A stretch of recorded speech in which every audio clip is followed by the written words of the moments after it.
Hello, welcome to the morning news. Let's begin with an information on the Colombian peace talks. As the 39th round of negotiations kicked off in Cuba, the National Encounter for Peace also began in Colombia. Our correspondent Natalia Margarita has the story.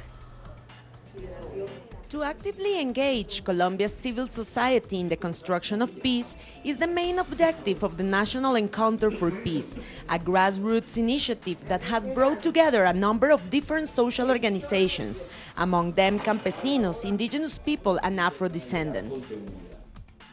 From many different territories of the Colombian geography, many of us are carrying out actions in support of Colombia's peace. Now the idea is to set up a framework for our actions and work so that we can generate a common agenda.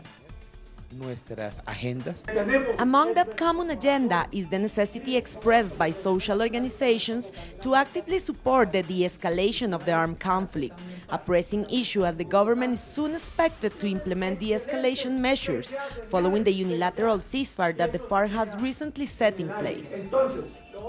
If the government doesn't honor its word of de-escalating the conflict and stopping the offensive actions, the situation is going to turn complicated. And that's why we're gathered here, to define which actions we're going to take as civil society in that scenario. Peace advocates have set as imperative to pressure further for a bilateral ceasefire. Also, they have insisted on the importance to set in place a pedagogy for peace that allows the construction of a different society, leaving behind the culture of war. If me as a father and you as a mother don't teach our children how to walk step by step towards peaceful coexistence, starting among our homes and families, therefore it's going to be very difficult to construct peace in our regions, in our families. That's what a pedagogy for peace is about, how we teach each other to construct peace in a daily basis.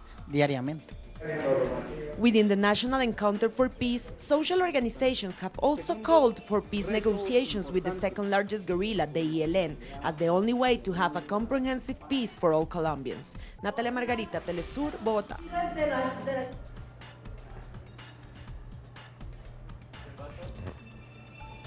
A new study in Mexico has revealed that President Enrique Peña Nieto has failed to reduce poverty as he promised in his electoral campaign. There are now 2 million more people living in poverty. Our work correspondent Clayton Cana has more.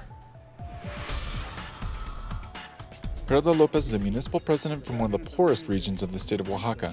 He's here in the capital to demand answers from the Treasury Department over federal funding for his community that never arrived. We had assigned resources from the Treasury Department. We were to benefit from this resource to build roads, but we were notified that the funding had been suspended for not fulfilling requirements.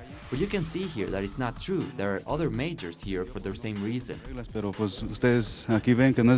Lopez is not alone. Over 508 of Mexico's most marginalized municipalities in the 3 poorest states have not received an approved budget that amounts to more than $92.5 million. The money was supposedly earmarked for the support fund for infrastructure and productivity. The 3 southern states, Oaxaca, Chiapas, and Guerrero for the federal government, have only been utilized as a part of the discourse to attend to poverty. What I repeated is only a discord with the reality of the funds not arriving. While opposition lawmakers question as to whether political corruption is involved in the diversion of these funds, the country's council that evaluates social development policies made public a report that many analysts say is no surprise. Between 2012 and 2014, the percentage of poverty in Mexico rose from 45.5% to 45.2%. While the current administration of Enrique Peña Nieto affirms that its structural reforms and anti-poverty policies will help foster a new middle class, experts warn that Mexico is only increasing its divides. Mexico is in second place of being the most unequal, that it is one of the most unequal countries in the most unequal region of resource distribution in the world. With public spending cuts planned for 2016 due to a drop in oil revenues, experts warn that the poverty index in Mexico is only to increase. Clayton Cantala Sur, Mexico City. We have more information in our Latin American News Roundup.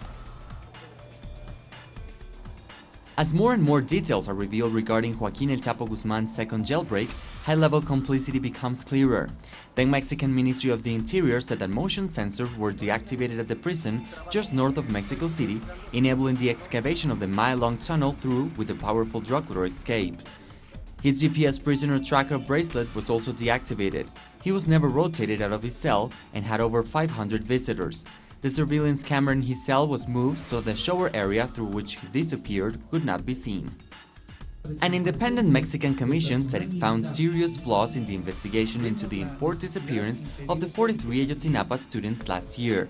The National Human Rights Commission said the Attorney General's office has not complied basic information about the victims and that it had properly investigated 11 suspects in the case. This deals a fresh blow to the embattled President Enrique Peña Nieto. He faces various corruption scandals, including the dubious acquisition of a $7 million mansion. He's also facing criticism due to the mysterious escape of Chapo Guzman. The World Bank has praised the progressive and redistributive policies of President Evo Morales because of their success in raising the earnings for the poorest 40% in Bolivia. Morales has also recently been praised for spearheading one of Latin America's most successful programs to eradicate poverty and drastically reduce extreme poverty. The Bolivian president has also implemented highly efficient inclusive development measures. A Honduran journalist has taken refuge in the country's Human Rights Commission in the country's capital, Tegucigalpa. He claims the government is plotting to assassinate him for exposing a massive corruption scandal in the Social Security Institute. Justice officials are attempting to put him on trial for an unrelated defamation case, but during the hearing, a crowd stormed into the building and escorted him to the human rights centers.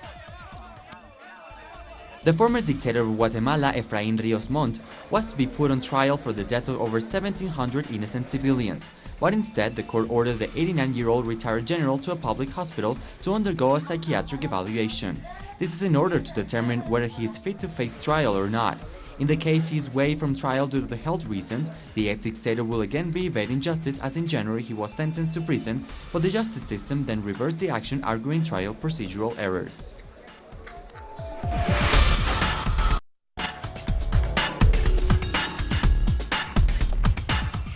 We now go to the United States. A gunman in Lafayette, Louisiana opened fire, killing 2 people and injuring 7 others. He then turned the gun on himself and committed suicide. The incident happened at the Grand 16 Theater. The killer has not been identified, but police said he was a 58-year-old white man. Local officials said about 100 people were at the cinema during the time of the shooting. We continue in the United States. The House of Representatives has approved an immigration-related bill that essentially would result in civil rights violations. The legislation voted to deny funding to cities that did not report undocumented immigrants to federal authorities. This law calls on police to basically question all people if they are legally in the U.S. and to prove it. They claim this is necessary to deport undocumented immigrants with criminal records to prevent them from killing American citizens. Before voting took place, lawmakers heard the relative of Catherine Stanley, who was allegedly shot and killed by an undocumented Mexican.